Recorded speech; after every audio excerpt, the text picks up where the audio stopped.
oi mato opolonga le ai Matsi tai tau i le langi awoi Wa leilo ele au angelu au iai Elen ki pia le angi Elen ioi Aplai fale sile manongi Eleni Fa akale sile manongi Pai tili oe isa fainga fai ai Sina popo, sina popo, sina popo. Papai ai ai.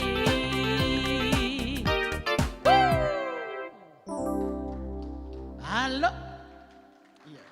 This is your 10-minute warning to show start, 10-minute warning to show start for everyone participating in the interactive art displays.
Maya se io pese atu lo atu nu moni nu apele I lo fatu mita mita lo wanganga Matalasi for ileva ainga ya samo ole penina ole vasa pasifika tutuila mamanua upolu masavai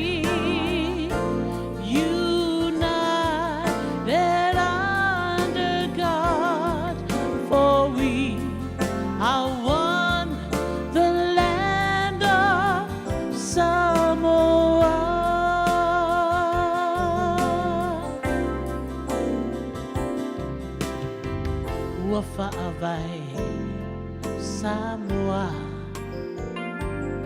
Ia mua Le atua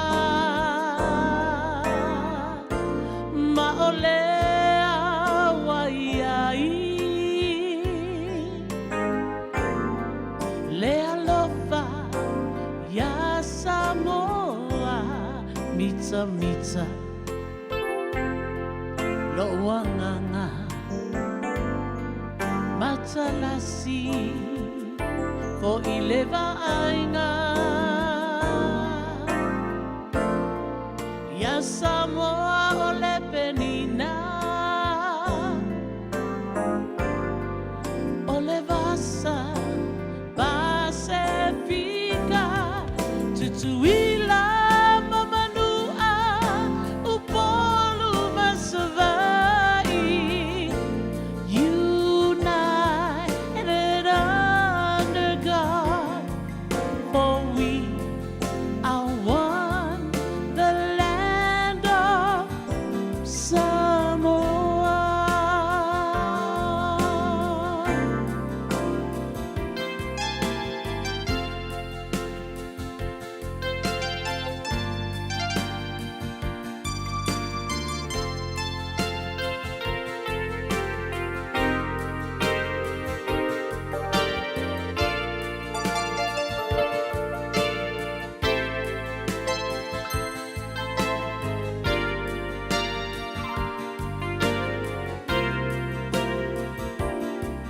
Ua whaavai Samoa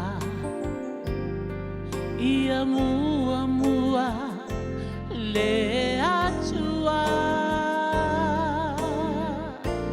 Ma o lea waiai Le alofa ia Samoa Tutuila upolu masavai united under God for we are one the land of Samoa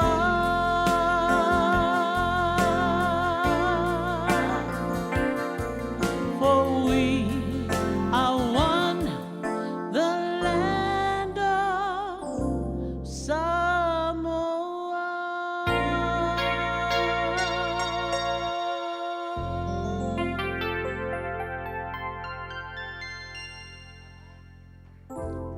Friends and family, please give it up for Sam of Anivas. Thank you, Vafta. Thank you so much.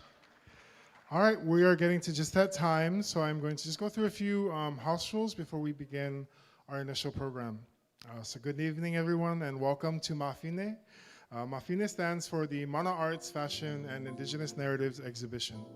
A part of the full week celebration of MANAFest 2024. We actually kicked it off yesterday. So those of you who were here yesterday at our Mana Mailangi program, make some noise. Hey, right on. Thank you so much for participating. We have a week-long schedule of events, so today's only day 2. We're thrilled to have all of you here today to celebrate our vibrant community, creativity, and culture. My name is Falifia Jr. Brandon Fuamatu. You can call me Brandon. I am the Development Director for Utopia, Washington, but tonight I'm honored to be your Master of Ceremonies for this wonderful event. Just a few house rules for the venue so everyone knows what's going on. Please do not touch any of the exhibits and materials presented today unless otherwise instructed or told to by the artists. Please mind your children and youth. We had a bit of a scare yesterday, but we pivoted and it worked out. But please just make sure your children are always in your sight. As there are many areas that we can get lost in the hallways. It's a very big event center. We have interactive exhibits, as I mentioned before, that will be going on throughout the evening. I believe they're coming to a full stop just before our main fashion exhibit at the end of the evening.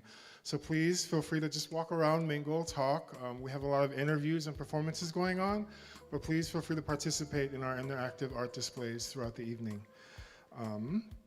Restrooms are located to the left and close, walk through the hallway and just right around. They're next to the vending machines. Gender-neutral restrooms are located on the 2nd floor. If you need them, please ask a staff member. For those of us who are staff here today, Utopia Washington staff, can you just raise your hands? For the folks around who are here for the venue and the event, anyone with their hand raised can answer questions on where to locate anything that you need. The 2nd floor, other than the gender-neutral restrooms, is strictly off limits to performers, models, and workers. So please do not head up there as we have models and live mannequins dressing and changing. In case of any emergency, please find your nearest exit follow the instructions of the GRC staff, the Green River College staff, as well as the Utopia Washington staff. Your nearest exit will most likely be double glass doors throughout the entire building. Food and drinks are available underneath the grand staircase. Please help yourselves. I believe they will close down at around 7 p.m. Sorry, at 7 p.m. At around 7:30. So please make sure you get your food and drinks. And right across from the refreshments, you'll also find our tabling partners who are here to support our event, our community, and provide information and resources to everyone today. Please stop by and get to know your local community-based organizations and learn about different ways to get involved. Remember that as you experience MAFINE, please take a moment to enjoy our live art displays by our talented artists. We have Ms. Felicia Brown Acton in the corner doing LA. We have Amen Fipuleai doing amazing art in the back. We have our sister Kali here doing Fijian Masi printing, and our sister Taimane Toyana doing a community portrait. Thanks so much, everyone, for being here tonight. And we'll also be interviewing them later on in the evening.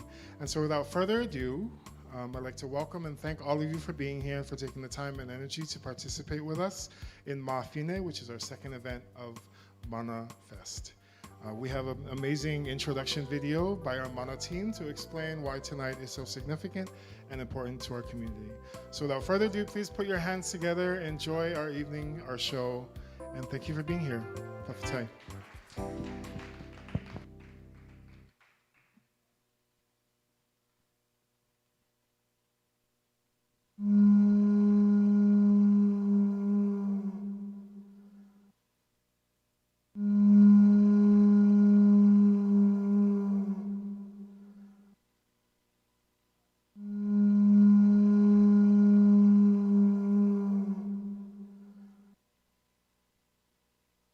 Olefaiva olofilima is a phrase that speaks to the detailed work that is brought to life and manifested by the intricate movements of our hands. Mana is the divine power and collective strength that dwells in us. It is our source of healing. As Tangata Pasifika, mana is our identity. Art is defined as the expression or application of human creative skill and imagination, typically in a visual form such as paintings, handicrafts, or fashion. Art is the act of producing works to be appreciated primarily for the purpose of beauty or emotional empowerment. Art is the manifestation of mana. Talo Falava, and welcome to the inaugural Mana Arts and Fashion Indigenous Narratives exhibit, simply known as MAFINE. As Pacific Islanders or Tangata Moana, our love for arts is embedded in culture. Culture is the roadmap of our lives. It informs our decisions and shapes our character and our entire being. For so long, members of our Cutie Pie community, specifically Fafafine, Vakasale Walewa, Mahu and Palopa, and many more, have worked tirelessly behind the scenes to ensure that cultural practices, cultural arts, and cultural events are being showcased. The truth is, we do not do these things for recognition. However, in our world today, visibility and representation are crucial now more than ever. We believe that it's time to celebrate the contributions and brilliance that lies behind the veil. So as you travel from station to station, being inspired and observing the collective mana of this community, Remember that MAFINE is not just an exhibit. It's a celebration of artistic expression, brilliance, and creative versatility that rests within this community, specifically our Cutie Pie community. So we say to you, Afio Mai, Talamai Aao.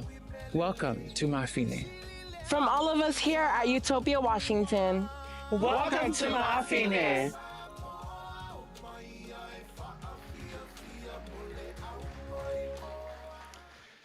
I want to shout out our MANA team, whose faces you might not be seeing out in the audience because they're working really hard right now to make sure that our show runs smoothly. So just another round of applause for our amazing MANA team and all of our Utopia staff tonight who are working really hard to make tonight's event a success.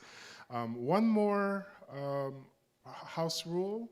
I am not a smoker, and so I forgot this, but for those of you who do partake in smoking, We respect your bodily autonomy and your choice to smoke, but Green River College is a smoke-free, tobacco-free campus. So please, if you need to, you have to go off campus, which is pretty far. So just sustain for tonight. I'd like to welcome everyone here tonight. I want to do an acknowledgement that we are here on traditional lands of the Coast Salish peoples, including the Muckleshoot, Duwamish, Puyallup, and other tribes who have stewarded this land for generations. We honor their enduring connection to this place and to recognize the diverse communities in diaspora who contribute to the rich cultural fabric of Auburn and Washington State.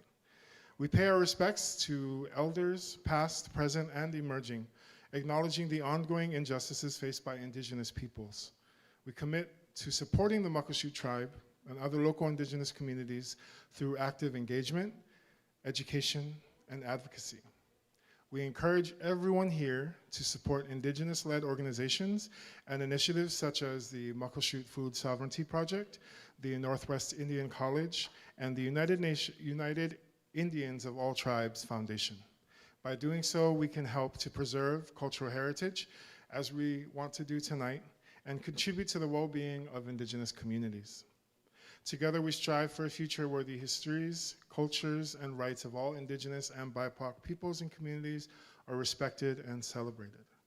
And so, without further ado, we begin our evening's performance with a spectacular opening by the Fa'atino Tausala dance group. Please enjoy.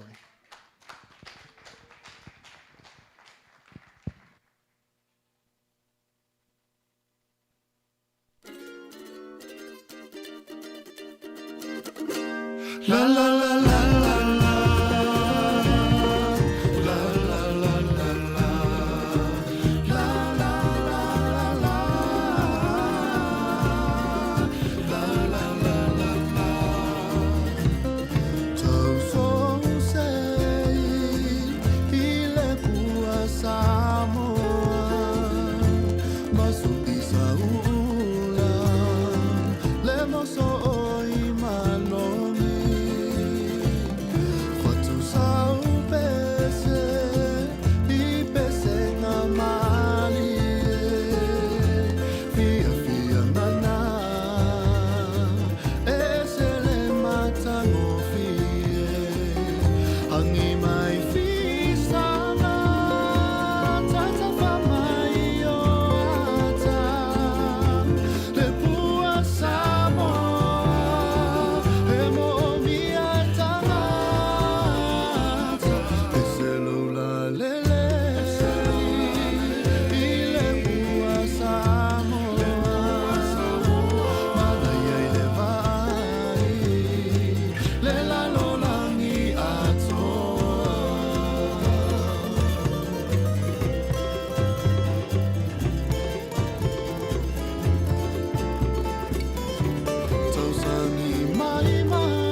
Thank you so much, Fa'atino Tausala. What an amazing and beautiful performance. Thank you so much. Did you all enjoy that? Right on. Didn't seem so, no one threw any dollars. So we thought about that. If you'd like to exchange larger bills or use Cash App and Apple Pay via Utopia Washington, you can head to our merchandise table and get change because these amazing young women are coming back. So I expect all of you to have change in your hands to support them and love them and show it. And so next, I would like to introduce writer and poet Penahura Williams, who will be doing a spoken word piece for us today, and then a short Q&A. One moment.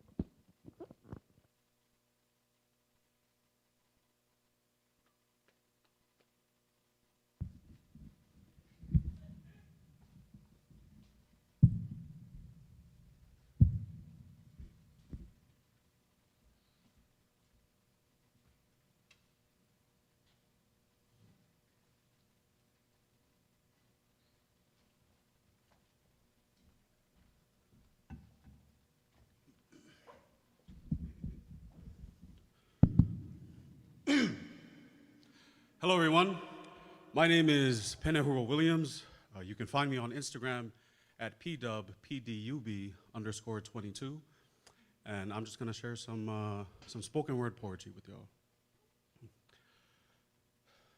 So, as a Samoan, one of the insecurities that I generally struggle with is my body size. Pacific Islanders aren't generally known for being petite. And in today's beauty standards, that can be a little difficult to navigate. So if you've ever looked in the mirror and judged what you saw, this poem is for you. My body speaks to me.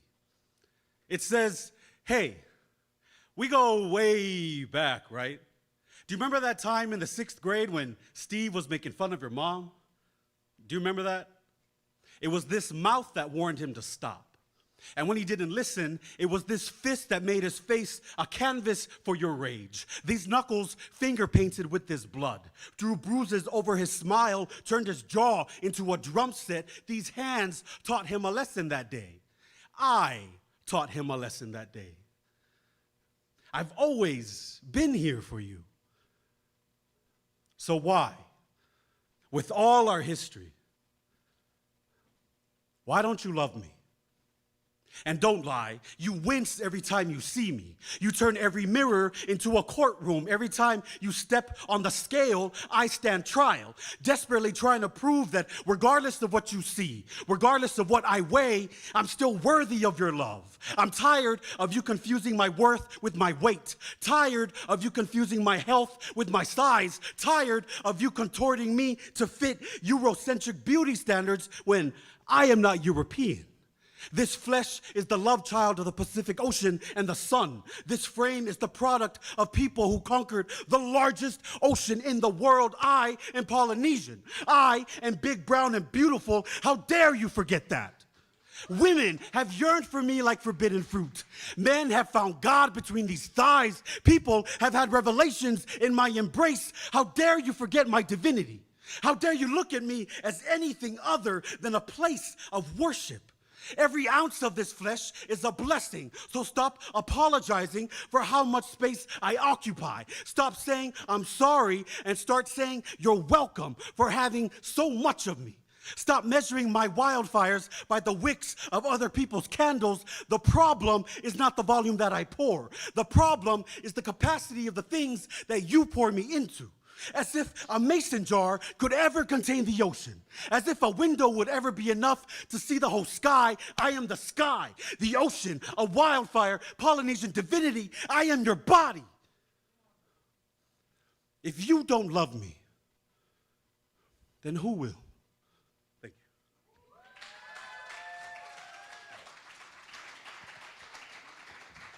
Thank you so much. Another round of applause for that amazing piece. Thank you. Can you just take the mic? So I just wanted to ask you a few questions to feature you. Thank you so much for taking the time to be with us tonight. So your work has been featured by University of Samoa. It's been in, let me look at my notes. Free the Verse magazine and with Poets Underground, and you've been pretty much all over the country performing. Can you walk us through the writing process? I know you explained that that's a very personal piece, and I'm sure a lot of us see ourselves in the words that you just spoke. How do you develop your ideas and transform them into the poetry that you perform? Certainly. So whenever inspiration strikes, which can be at any point, the first thing I think about is the intention. It's very important to think about what message or what emotion you're willing to leave the reader or the audience with. And so the first thing I do is figure out what message I'm trying to leave people with. The second thing I do is figure out the narrative.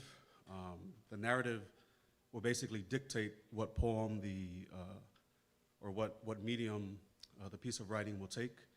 And then more importantly is whether or not that narrative lines up with the intention.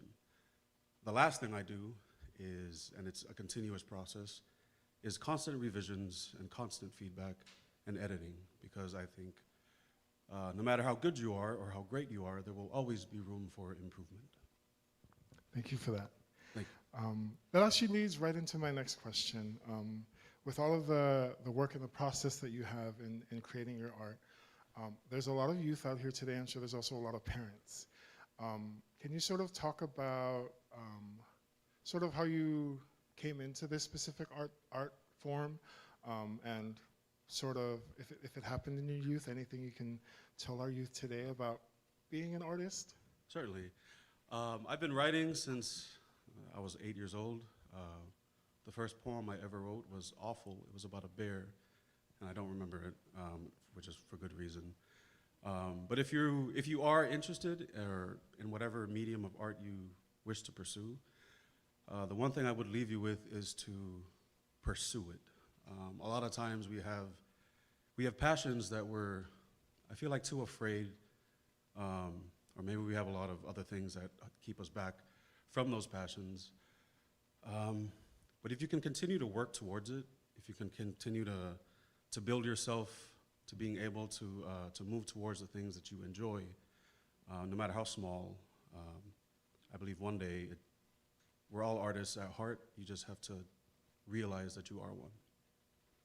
Thank you for that. Thank you. Just a few more questions. I am so sorry. No, you're fine. So something I think a lot of folks, especially when it comes to art displays of any medium, audiences will most likely see the finished product. And the finished product is basically what the artist wants to display. Can you talk about the highs and lows of your specific medium? Maybe just one example of why you love it so much, and maybe a hardship that you've gone through to be able to sustain this art form. Certainly. One of the hardships that I personally face is just the lack of Pacific Islander representation within the literature community, especially where I come from, Las Vegas. I know of three or four AAPI writers. So trying to create those stories and tell these narratives within a space that doesn't necessarily recognize or have just the awareness of our background can be difficult to associate with, can be difficult to relate to. But I think that makes it all that much more important to tell those stories, because if you don't, then no one else will, basically. Thank you for that. Tying into representation, my last question for you is, looking to the future, what are your hopes and aspirations, not only for Samoan literature, but for Pacific Islander literature and poetry, and how do you see your work contributing to this vision? I would like to, at the very least, I hope my writing inspires other waves of writers. I hope my writing is a calling to people who feel like they have stories to tell, but aren't quite sure of how to tell them, just in a way to boost the representation of Pacific Islanders, specifically Samoans, in the broader literature. So what I hope to contribute to Samoan literature is basically inspiring others to do the same. Thank you. Thank you. Friends and family, another round of applause for the amazing Penahura Williams. Again, if you want to follow him and follow his work, you can find everything on Instagram, TikTok, and YouTube at pdub_22. Thank you again. Now let's welcome our next entertainment of the evening. They're no stranger to you because they just performed, although I didn't see anyone get up to get change. So what's wrong? There better be dollar bills flying on for this group. Again, led by director Normani Puipui Maunga, who will dazzle us with the performance. But before so, if I could get a representative from Fa'atini o Tausala to please come and talk about the amazing creation story, but also the history of the group.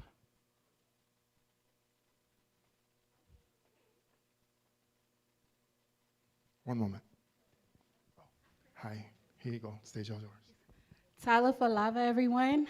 Fa'atini o Tausala Siva Academy was established in the month of May, year 2023, like Brandon mentioned, under the leadership of Normani Puipui Maunga. The Academy initially began with only 14 members, and we're now home to 62 students. How about a round of applause for that? Fa'atini o Tausala Siva Academy is based out of the Federal Way, Auburn, Washington area. We currently serve as the largest Siva Academy in the Pacific Northwest.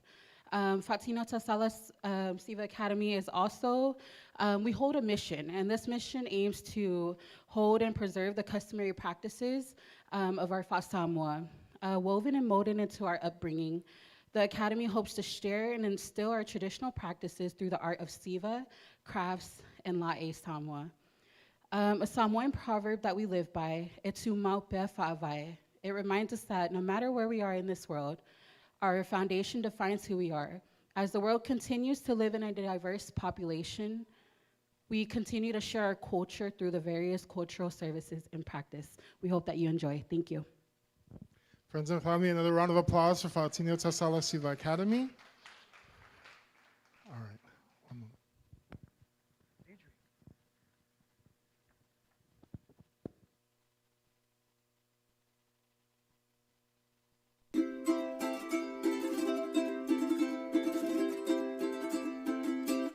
O te mua mua na o whātua, I le pai a le awhia, au mamanu pai a Samoa, le au mamana. Le awhua mai a le tai sama sama, tui manua. Le whare se funu ai mai se ai pule matumua. Pa'amalo whawhetai Samoa I le tapua ina. O te pese atu malero to pese fo I male whae te te.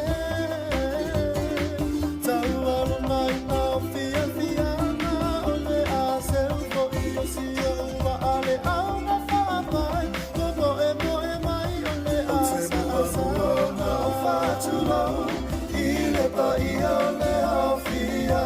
Au mamanu mapai au Samoa, le au mamana.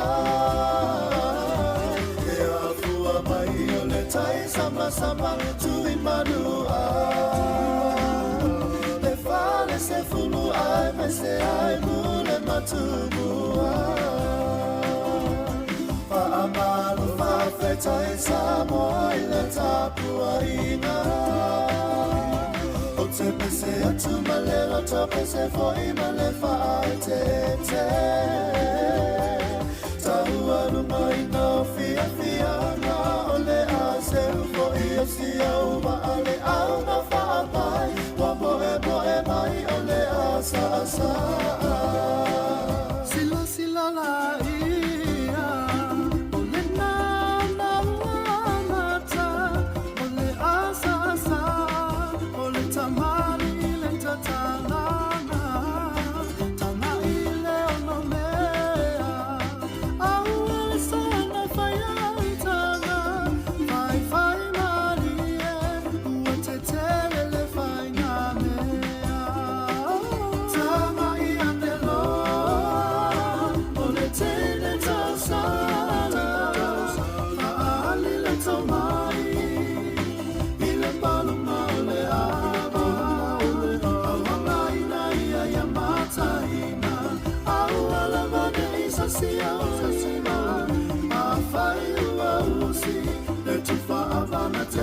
soaina Aue tupula mai Samoa le tata au mawaluna Mamatala si le fata si mai le tata pa awiluma Samoa pati mapo mai I say alufa fia fia Hawaii ua sau e whaatau le walau Hawaii ua sau e whaatau le walau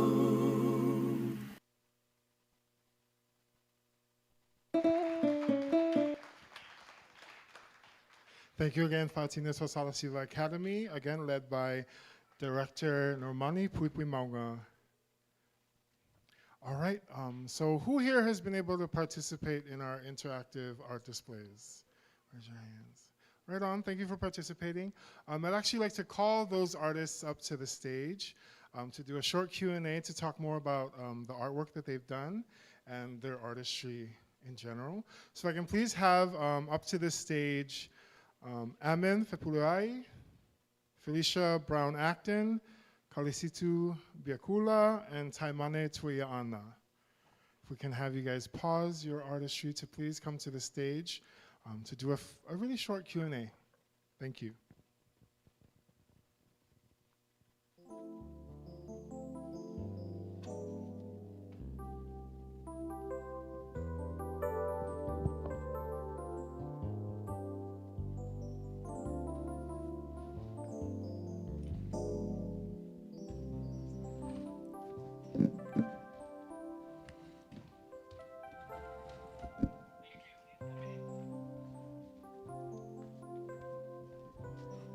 Auntie Fee, we need you.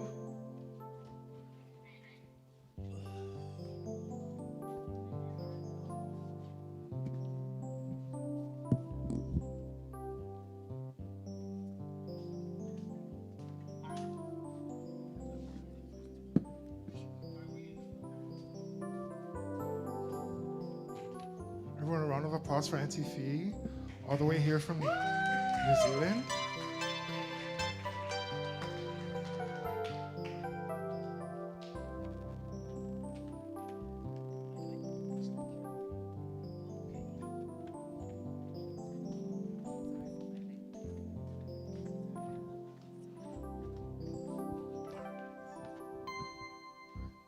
One more time, a round of applause for amazing artists. So thank you so much for being here. I promise it'll be short. If we can just do a quick intro, if you can introduce yourselves to the audience, your pronouns, and where you're coming here today from. I can model.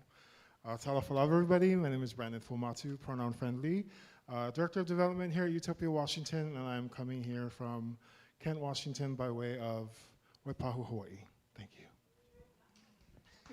Talofalava, my name is Amin Fepuleai. I'm from American Samoa.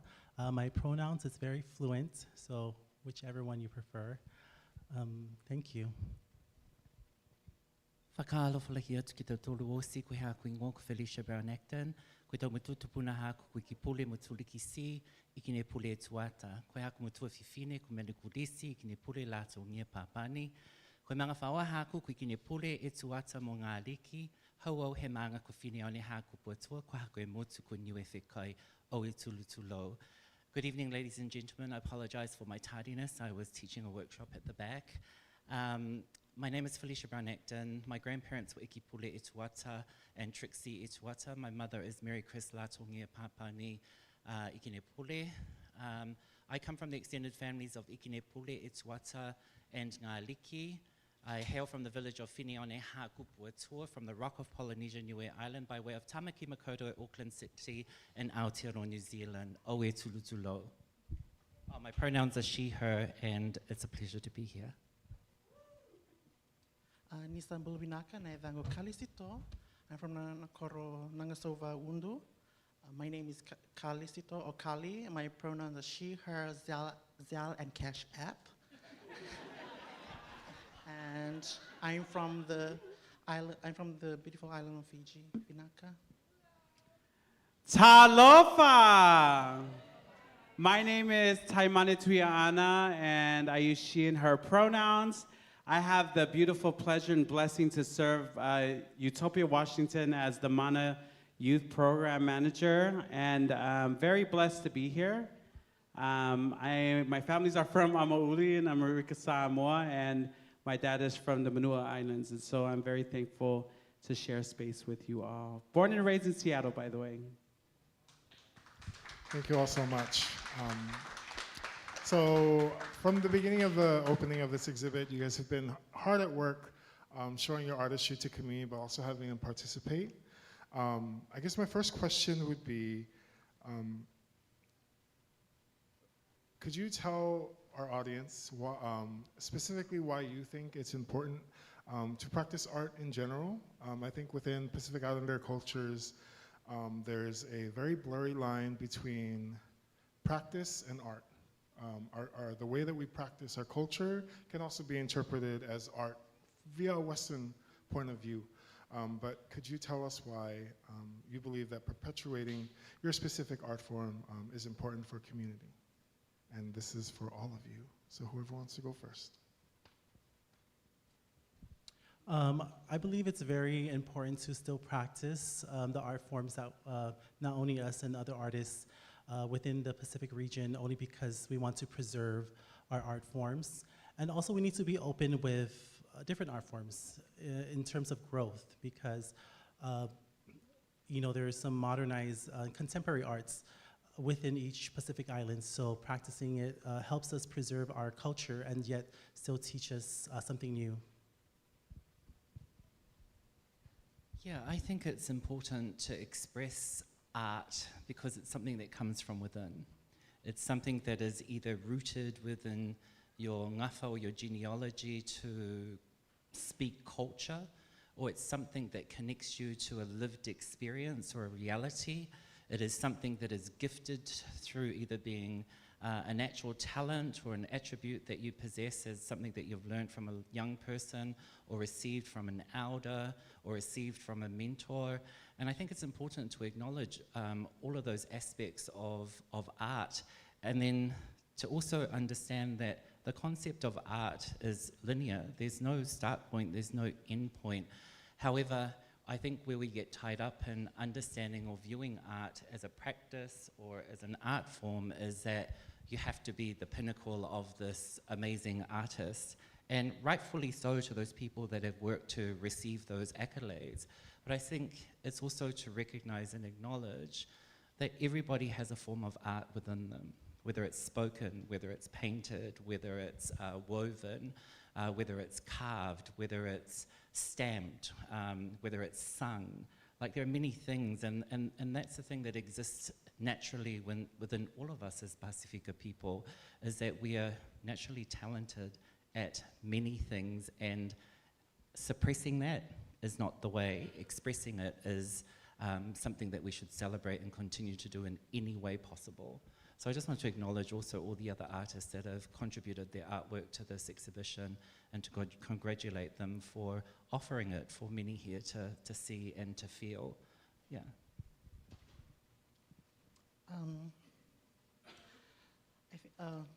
I think with me, I feel that art is something that growing up, I've been seeing especially on Masi printing, the kesa kesa.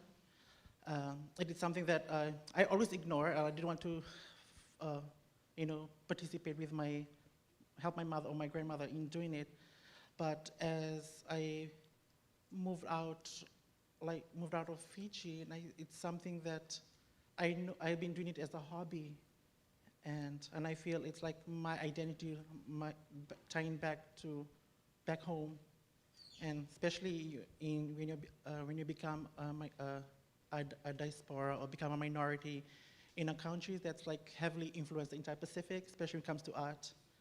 And it's something that I feel that it's in, like just connecting back home, and something that I continue to pass it on, because I feel that this form of art form is like being taken away, especially, and being commercialized against us, especially in tattooing.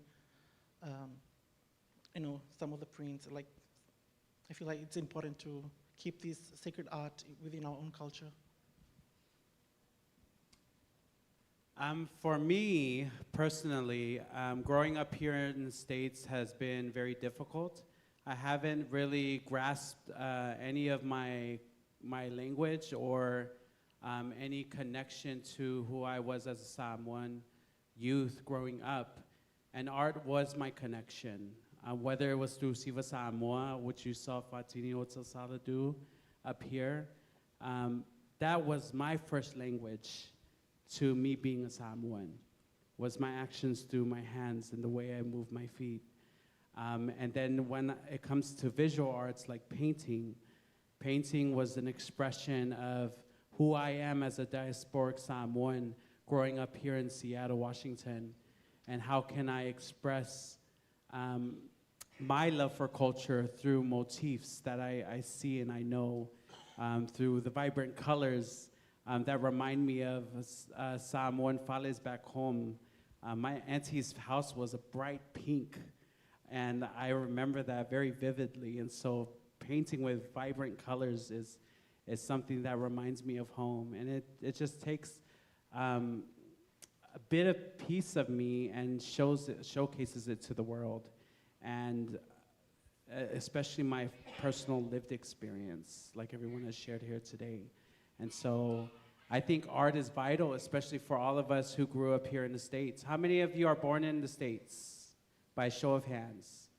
Raise your hands. Don't be ashamed. It wasn't our choice.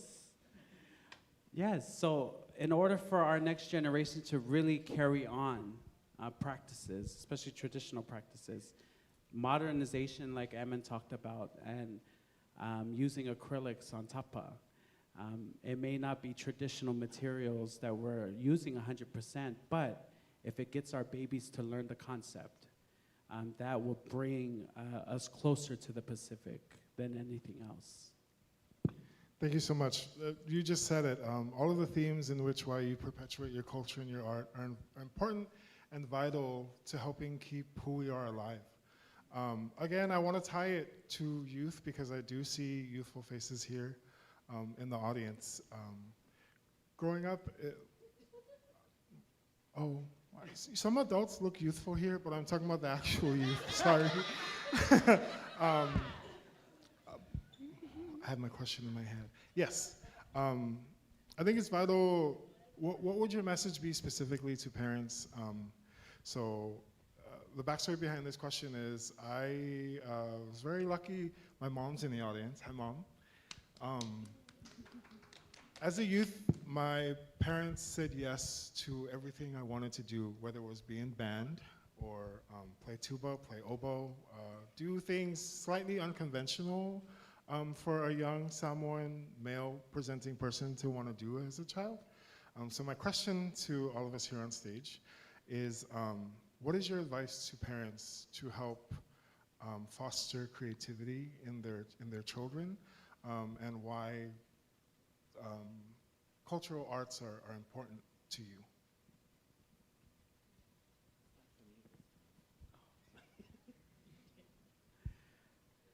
Oh, that's a difficult one, because when I chose to do work at a high school and teach Samoan Siva, I didn't get any support from my mom. She thought it was a waste of time, that I should get a real job that paid much more, so that I could support my family. But now, my mom's view has changed because she's seen the small seeds that were sown into community. For the last 13 plus years, I still have kids from back in 2012 who still come and still say hi and still call my mom auntie. And she sees the love that is poured into community. And so now it's a different story. But I think if we encourage young people to really hone in on their brilliance and really nurture those brilliance things about them. There's a little person right here named Taimane. Taimane, raise your hand. Taimane came to be a part of the painting process and put his mana into that painting by just painting a portion of it. And mom and dad both came and asked, where's my son's part of the painting? And so that is the kind of support that we need, right? We need to be visible and be vocal about how unconditionally unapologetic we are about their talents, even if it's just a small part. And so celebrating them and over-celebrating them could never be stressed enough. And so, yeah, I'm on a tangent. But love your babies. If they want to paint, let them paint, because you never know. They might be the next Picasso. So let them make that money. And then also just let them do what they love doing, because there's nothing much more healing than to really connect with you as a person. So that's my message to the young people in this room. And if you had a mom like me, still be resilient and just do what you want to do, hon. Because eventually they'll come around. Because you're going to be an adult, so live your adult life. My message is, this is like who we are, and especially practicing this form of art, or engaging in the art from our islands. It's like a way of like your connection back to the Moana, back home, because as like I felt that many of our people who are born diaspora, like the struggle of the identity crisis that we suffer from, that we go through, like who we are, especially when you reach the age of adolescence, and something like who am I? And this is just participating, engaging in this kind of art spaces is a way of, your connection back home in the islands. And to our parents, as an aging youth, I understand, like I've been pushed around to go to university, get a job, and it didn't work for me, still hasn't worked for me. So this was the way of like doing this practice of kesa or massy printing. Like I was able to get money, the body is in pain. So I've been doing this as I had first time to register as a business, and I've been getting a few customers from Washington and Alaska, and I'm grateful. Like this art is being missing, especially for us young people who are not doing this in our elderly, the senior golden citizens. I've been as they passed on this culture, this practice that has also gone with them. And that's in which is sad, because we need to practice to empower to keep our culture alive. Thank you. I was not fortunate to have children of my own, but I raised many, many, many, many nieces and nephews. I have 8 siblings. And so my role was to bring the joy into their lives, because their parents were too busy working and raising them. So I was very privileged that I got to grow relationships and bonds with my nieces and nephews through using different mediums of art to communicate, to grow relationships, and just to find the joy in the way that they were able to express themselves. So I think if I was to offer advice to parents, it's about absolutely that. If your child is expressing that they love arts, and remembering arts is plural, it means many different things. It's not just about a painting that hangs on a wall in the museum. Ultimately, that's the epitome of arts, because you probably paid millions of dollars by a museum to have that artwork there. But the potential is endless. Arts today is big money. Like everything that we see around us took an artist to design it. And so there is money in art. So we need to stop thinking like, go to university, be a doctor, be a lawyer. If your child is absolutely expressing that they have a passion for it, your role is to love them unconditionally and support them through that, because offering them that platform to create, to love, to feel joy is the epitome of greatness and the potential of a person to be anything and all and beyond. So yeah, that's just what I wanted to add. Thank you. Thank you. Growing up, my father was never supportive of myself, and I think mainly because I was a MAFINE. So expressing my artwork, because I would draw a female figure, it was always something that I always drew. So if he were to see me drawing it, he would scold me. So growing up, I went through high school in American Samoa, and I've had supportive teachers. And then I went to college. You know, these teachers supported my art forms. So going back to American Samoa, I started teaching since 2010. 14 years later, I'm still a teacher, and I see some of my students here. And one thing that I love to put out there, you know, I always empower and encourage the youth. You'd be surprised how many artists, from singers, from dancers, photography, I've cultivated them throughout my years in teaching in high school. So I see some of them here, some of my former students.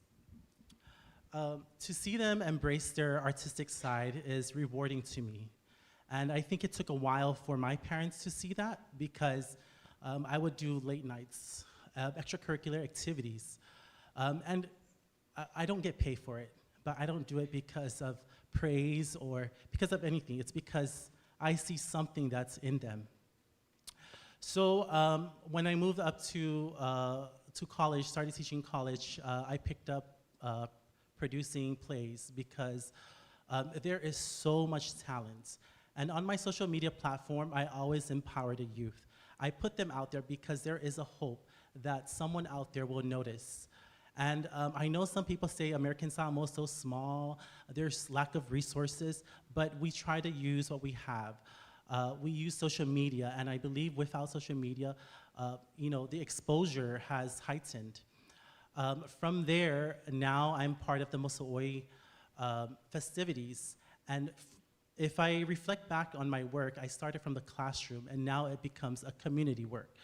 And to parents, support your child, even if it's some form of arts. But also, don't make it a work for them, because then they will lose their love for arts. I've seen some young artists, they become like a financial gain, and then they lose their artistic ability. Their passion for being an artist, you know, it kind of falls out. But again, for the youth, I still empower you. Pick up new art forms. You never know, because if there's one thing I know, I picked up a few and then I'd be surprised, because we all have our own point of view. We all have our own perspective, and that people may or may not like, but at least you're being true to yourself. So thank you again. Contestant number 5. I just also wanted to add that art also has a healing element to it. So LA printing is something that I utilize in New Zealand for parents, for groups of people, for work people, colleagues, because it really engages them to be involved in a process that isn't competitive. Even though there are the elements of my color's better than yours, my print is better than yours, it really teaches them the process of communicating. And communicating is a really powerful way to overcome anxieties, fear, to talk through things. It creates a safe space and environment. So when we're thinking about art, from its business aspect to its potential and what it brings people to be creative and find joy, to also remember that it has those elements also embedded in it, just like what you're seeing throughout here today, not just through that, but everything. It provides somebody the ability to contribute to something, to feel good about themselves, to communicate, whether it's talanoa, and even just in silence. There's a beauty in helping each other out and just being supportive of one another and having that mirrored and reflected. I remind people that when they're printing, if you're printing and a mistake shows up, well, it's just like life. What do? We don't make the same mistake we learn from that mistake. So there are a lot of lessons in art that help people work through a whole bunch of different things. So I just wanted to offer that so people don't forget about that element, which I think is really powerful in the arts. Thank you, Atifi. Friends and family, another round of applause for amazing artists. Thank you so very much for your time. I also just want to reiterate not only the messages that they've so very generously blessed us with today, but each and every one of these amazing folks up here is also just like deep in community. And I just want all of you to just take the chance to get to know them out in their respective stations, because the work that they do outside of their art, but also the work that they do with their art, reaches so many people all across not only the US, but the world. So I want to thank you all again for your time and for your energy and space. Another round of applause. Thank you.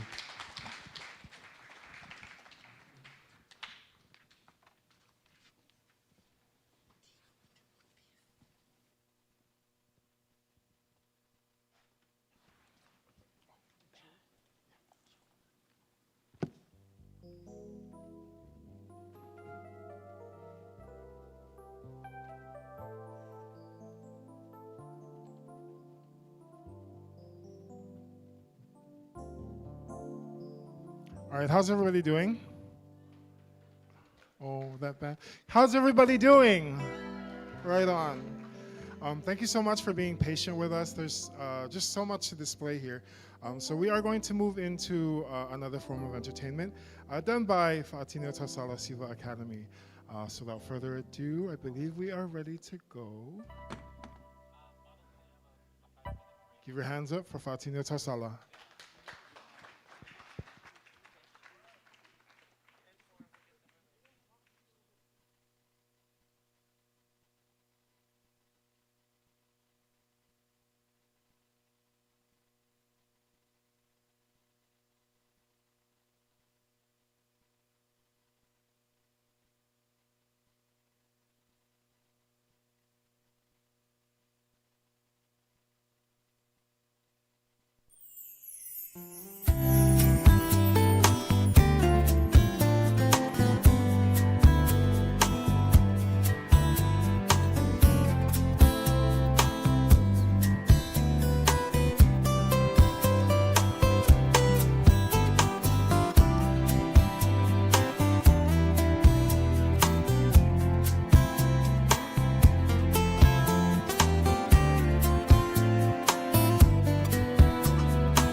apologies, sorry. Another round of applause for Fatina Tausala. And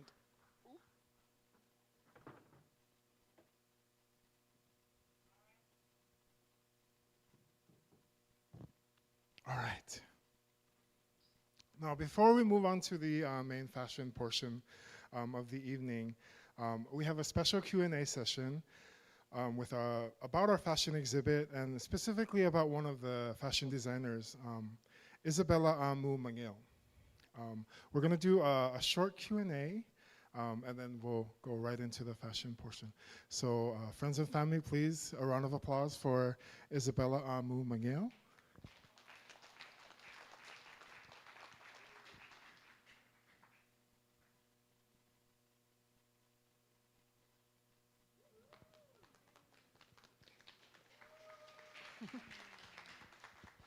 We'll keep this really short and simple. I just wanted to definitely introduce you to the audience. I followed a bit of your work from when you were not only going to school, but then when you went back to Samoa to give back to community. Your work in education is highly regarded. To be quite honest, I asked a lot of our community about you so that I could learn to ask the right questions. But I was wondering if you could talk to us about the programs and initiatives about the work that you're doing back home in the schools and how they benefit specifically the Samoan community. Thank you very much for the question. Hi, everyone. So I am an educator by trade. I teach fashion and design at the local trade school on island. There's only one. Mainly what the basic goal that we have, that I would say I have, is to just keep pushing fashion as an art medium, because back home there's so many creative young minds that need to be fostered, and especially within the Samoan community, I've always believed that Samoa has always been a fashion center in the Pacific. And so just helping guide a few young minds is just a little bit of what I do back home. Yeah, I hope that answers the question. Yeah, definitely, thank you. I also just want to ask, a lot of our artists featured tonight, both in person and seeing their artwork, are Indigenous queer Pacific Islanders. As an Indigenous MA'FINE artist, what challenges have you faced specifically in the fashion industry and education sector, and how have you overcome them to establish the unique voice and the unique art that you put forth in fashion? Thank you. Fortunately, I was able to touch base on this on a previous matter, but I feel like creativity and the LGBT community, Cutie Pie, it has always walked hand in hand.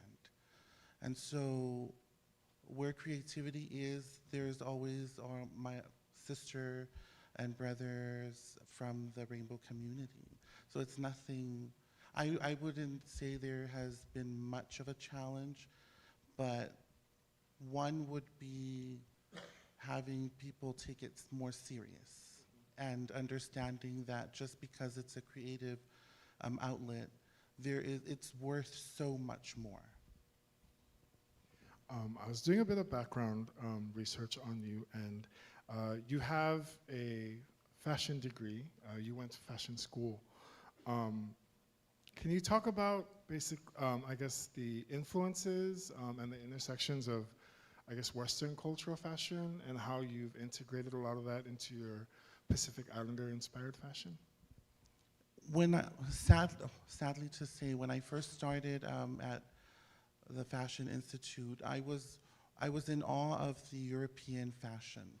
I thought only Dior and Coco Chanel were the only ones that could do fashion justice. But going back home after college is where I really found my Samoanness. Even though I was born and raised there, I didn't learn to appreciate it until after, seeing how we have our own fibers and fabrics, just like Europeans and the Western world does.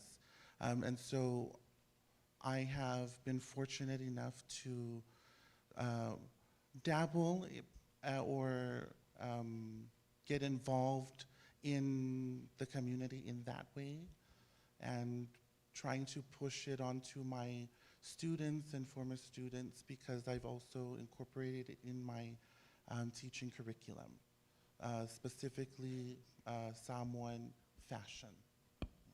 Thank you. One last question before we get to the much anticipated fashion exhibit. I wanted to ask about your future goals for your work in fashion, but also educating future fashionistas, future designers.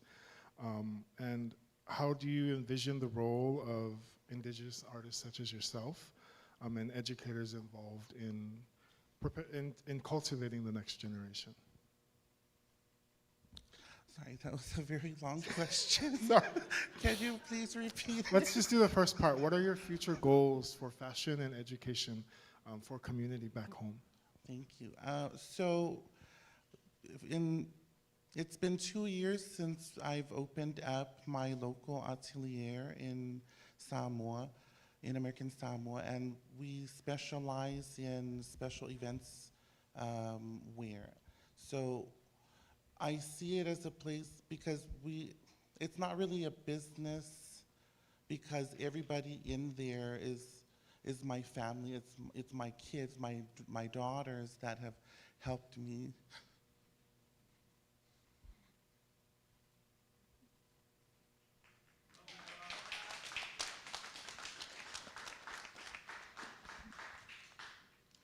I think one of the fortunate things that have come out from this experience is having a chosen family aside my own family, which is right here in the front row.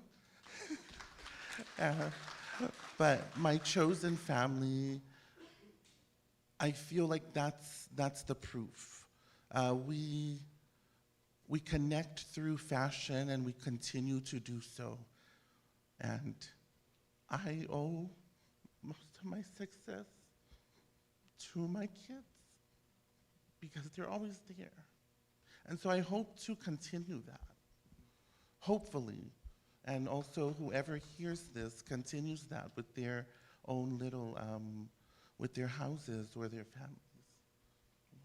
Thank you so much. And thank you for your vulnerability. It's very beautiful to know that you not only are supported by a chosen family, but also by your family. So thank you so much for your time. Thank you. Another round of applause for our amazing artists being featured, Isabella Amu Manuel. Thank you.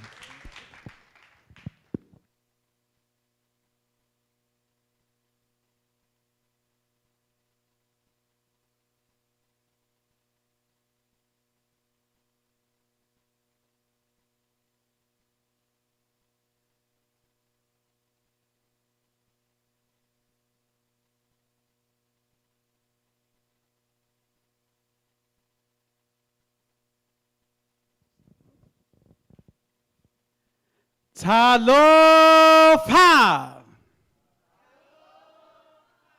Oh, come on. Everyone here in Washington State, let's wake up. Talofa!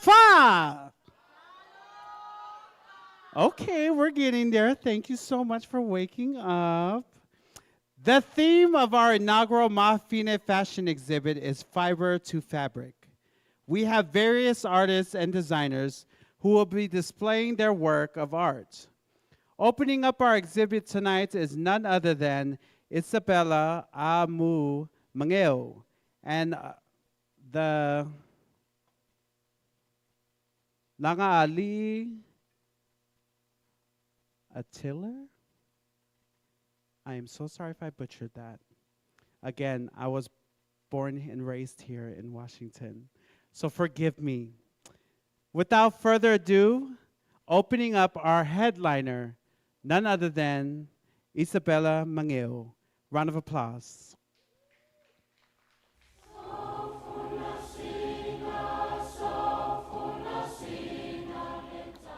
This year's inaugural MAFINE fashion exhibit, we pay homage to the evolution of Samoan fashion. The theme, From Fiber to Fabric, encapsulates the idea that all Samoan fashion is derived or inspired by simple raw materials found on the islands of Samoa, such as lilaua, afa, lauau, or laula'au. These fibers, while simple in appearance, have been the baseline for the many different garments that we see today in both Samoan and Pacific Island fashion runways. Today we see how much Samoan fashion has evolved from its initial usage of natural fibers, such as sinnet, mulberry bark, and leaves. Let's take a journey together by revisiting our history of fashion in the pre-colonial era and bear witness to the blending of multiculturalism through the fusion era. And last but not least, let us take a look at how Samoan fashion will storm the future by embracing the contemporary and modern approach. Ladies and gentlemen, dearest family and friends, MAFINE proudly presents From Fiber to Fabric, an exhibit dedicated to Samoan fashion.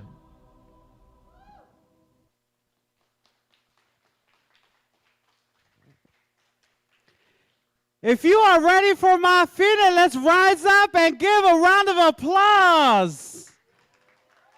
You can do better than that. All of our designers have traveled overseas across state lines to be here.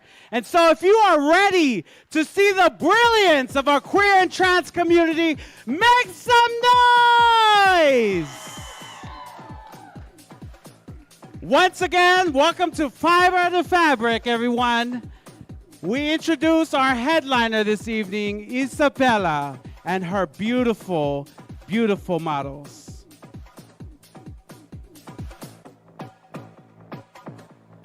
You may be seated at this time. Once again, once our models hit the stage, go ahead and show your love. It is not easy to come in front of a crowd. I do it every single night, and it's never easy. So please, show your support, show your love, and especially to our hardworking designers and their amazing teams backstage. Can we get a round of applause for all of our hair and makeup help backstage as well? Our very own community donating their time and beautiful talents to beat mugs, to do hair.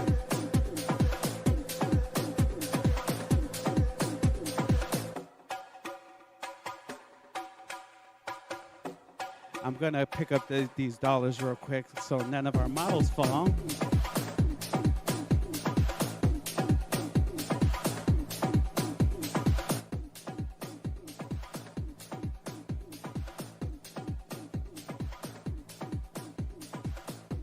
Everybody give it up for Monica Lapa. That's my girl.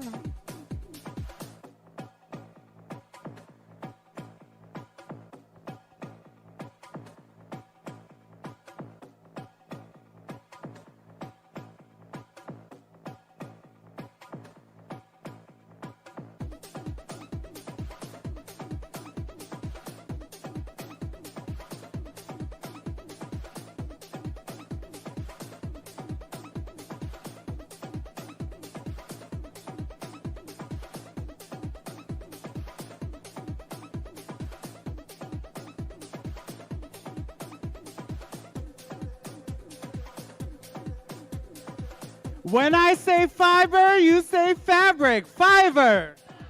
Fiber. When I say fiber, you say fabric. Fiber. Fiber. Yes, we're getting set back there. Be patient, y'all.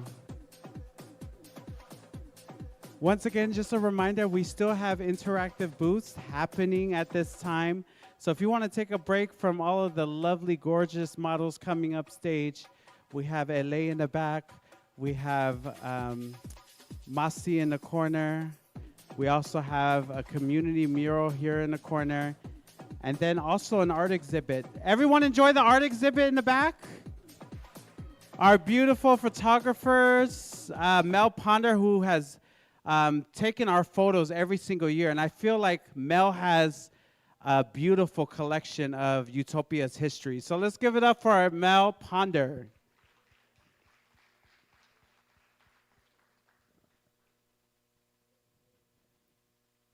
What was your favorite part of the show? Anyone enjoy Elaine? Who made their own ear? Yes, take it home. Don't sell it though. Take it home. That's your piece to take home. How about Fiji and Masi? Everybody enjoy that station? Awesome. We still have some room on this canvas. How many of you painted on the community mural? Yes, thank you so much for sharing your mana. It is MANAFest season, so the beautiful thing about this painting is a collection of your hard work goes into this one piece. And this is the very first of many more to come that will celebrate who we are as a community. So if you haven't had a chance to put a little bit of paint on there, please make your way anytime tonight to do that. Without further ado, I give you Fiber to Fabric.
Isabella.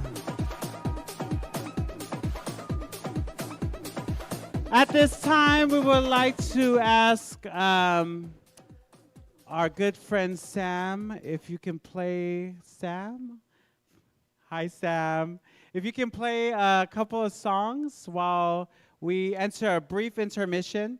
Our next few designers will be showcasing in the next 15 minutes.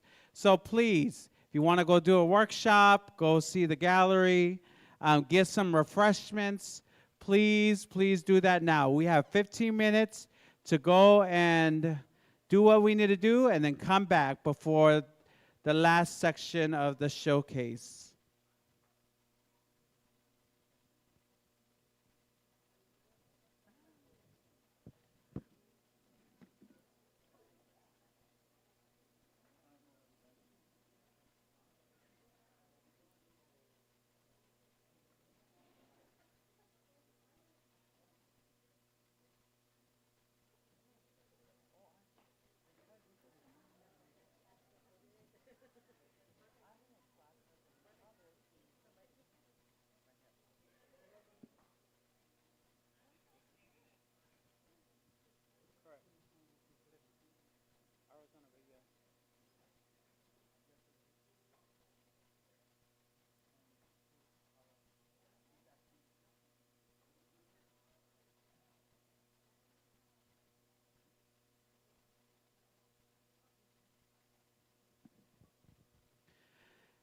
Everybody give it up for the legendary Sam from Anivas. Sam's music has brought so much joy to my heart because growing up when I was a young person, my dad used to drink to Sam's music, and I lost my dad at the age of 11, and so hearing Sam sing today and this week has been such a blessing because it brings really good memories of my father. Without further ado, give it up for Sam!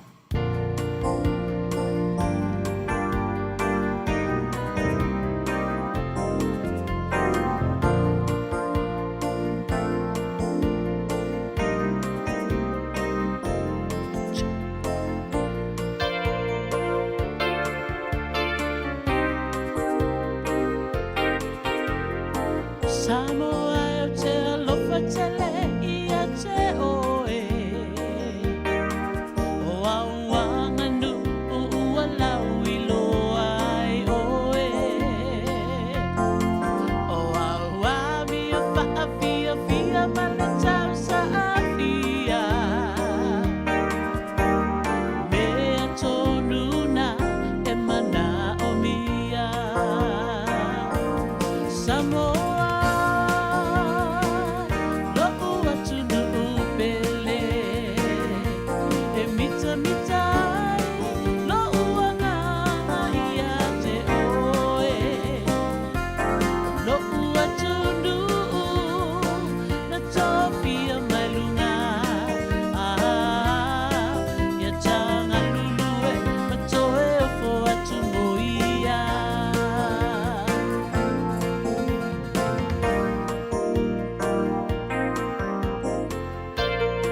atunu upele e mita mita na uananga ia te oe o lo atunu Utopia mai luna ia tanga lulue matoe o fo atu moia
Matangi ele anga sole patuai mai ole va avi ia la upele ia la upele ia la upele ia e manatu wa ole awa la e mangalua a esavali awane I eto e te pa I tua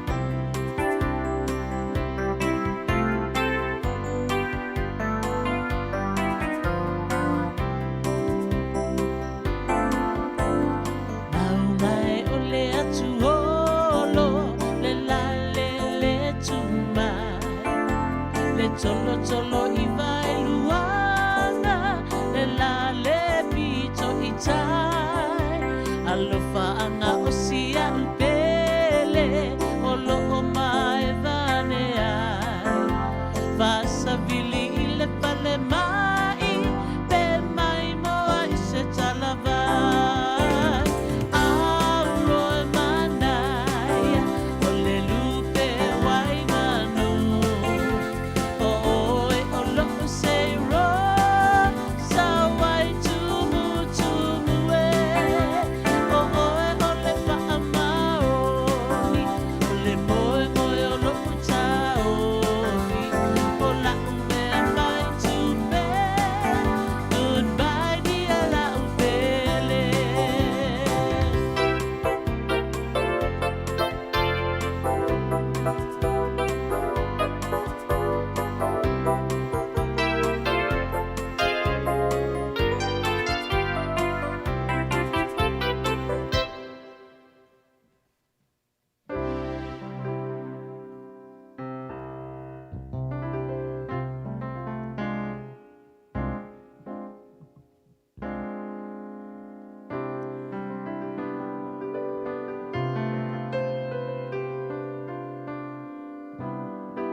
if I hurt you, I'll make it up day by day.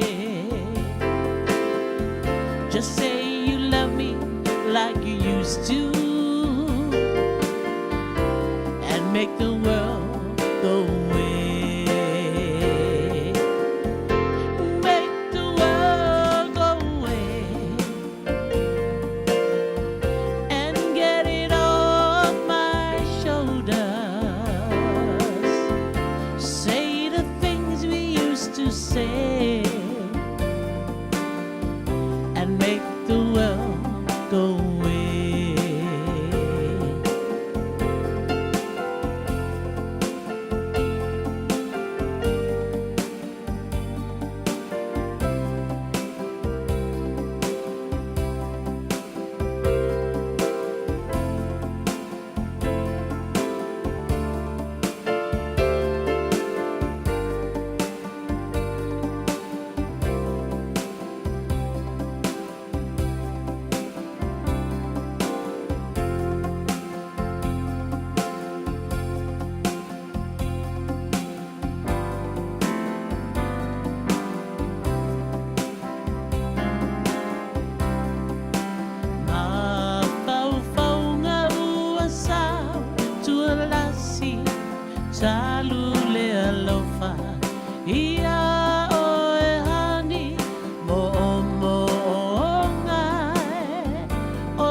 Just a 5-minute warning, y'all. 5-minute warning till the last collection is showcased. So if you can start making your way back to the stage. Once again, 5-minute warning until the next showcase.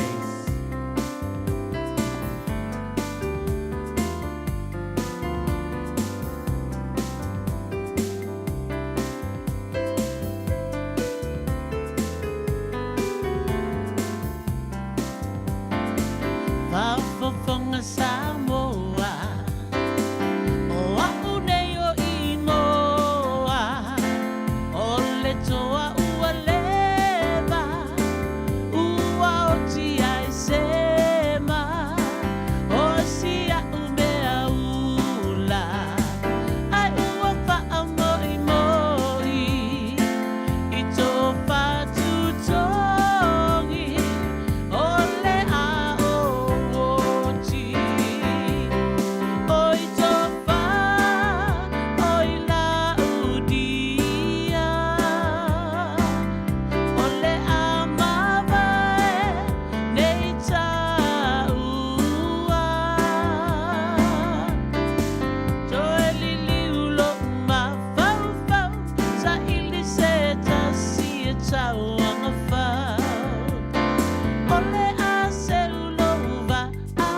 Round of applause for Sam, y'all.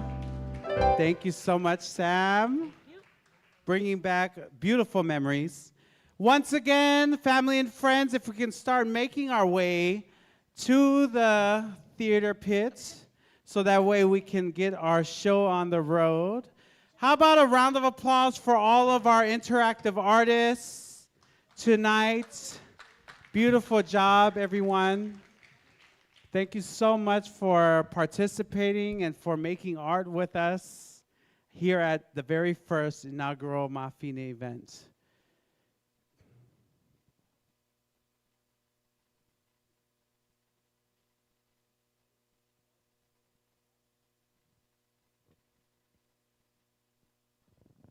Without further ado, family and friends, this last batch of looks is brought to you by designers such as Afa'alu, Melvina Foifua, Roberta Laumoli, and Deandra Brown. Round of applause for them.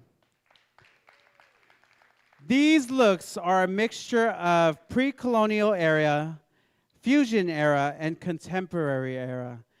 Once again, welcome to the stage, Fiber to Fabrics.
over to Fabric. Bringing out our models. Round of applause, y'all.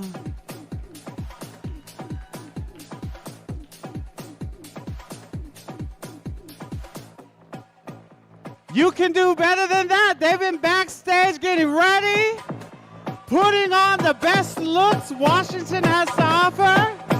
All of our designers and their hard works and efforts. They slay tonight, right? Yes, round of applause, y'all.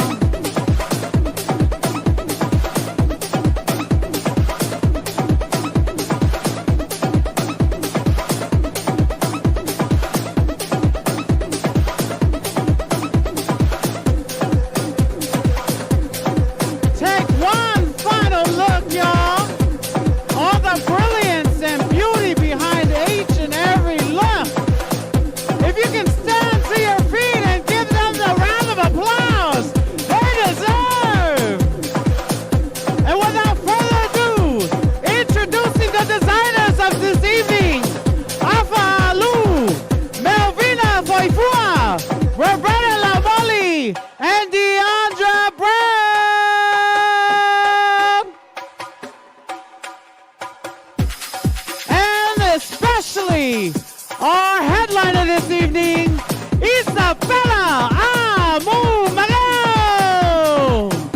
Take your catwalk, mama.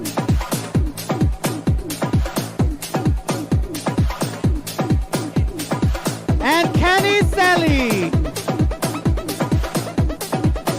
Once again, thank you to our models. Everybody, a last round of applause as they walk on out. It's been a long evening.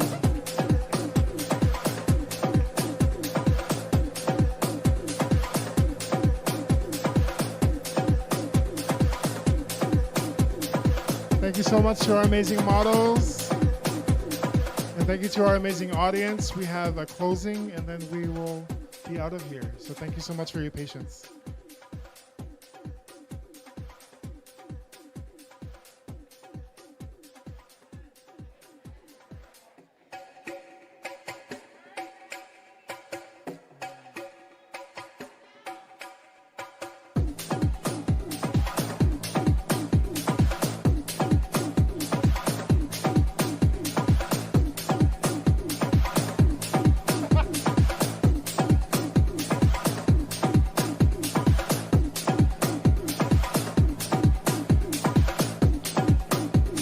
Thank you, everybody. And so as we come to the closing of our event, I just want to thank everyone for being here and for making MAFINE a truly special occasion. Your presence and your participation means the world to all of us at Utopia, Washington. We want to end our evening with a very powerful closing performance in spoken word by none other than Penehura Williams.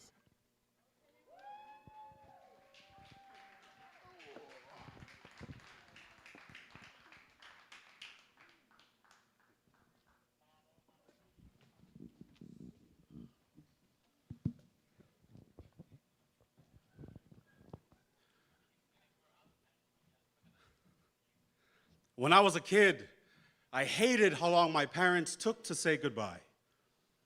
Whether we were at a church function or a family gathering, my parents would always stretch their farewells like their last dollar and then use it to buy every hug and every kiss from every person in attendance.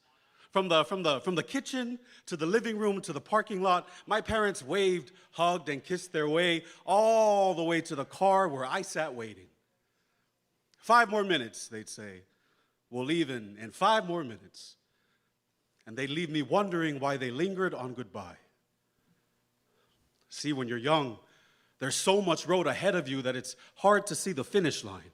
It's difficult to grasp that life is more gamble than guarantee, more question mark than period, keeps more like a secret than a promise. So at a certain age, when your past is a grade book marked red by life's lessons, you realize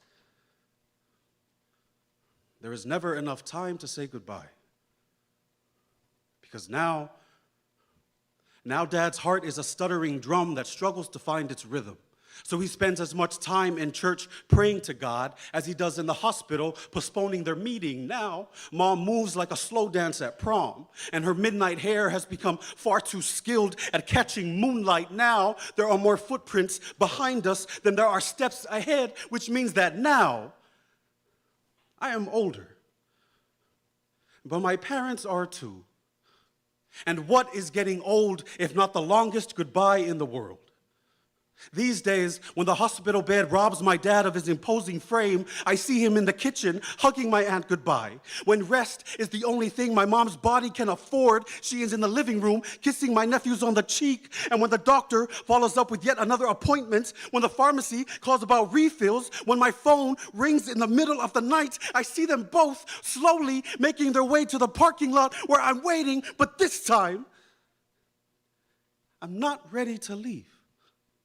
This time, I'm budgeting my goodbyes. I'm saving my farewells. I'm investing however many steps I have left to buy one more hug, one more kiss, one more moment with my parents. These days, I fold my breath into prayer and beg whoever will listen for 5 more minutes. Please. Just 5 more minutes. Thank you.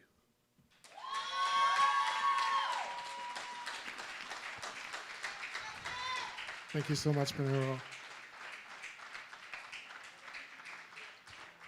And that concludes our evening. But before we go, just a few announcements, because again, MANAFest is a week long and we're only on day 2. Yes, I promise. As we come to the event, I want to thank everyone for being here, obviously. Please don't forget to attend our upcoming events for the rest of this week. Taste of Mana Food Festival is this Wednesday, July 31st. It is from 1 to 5:30, I believe.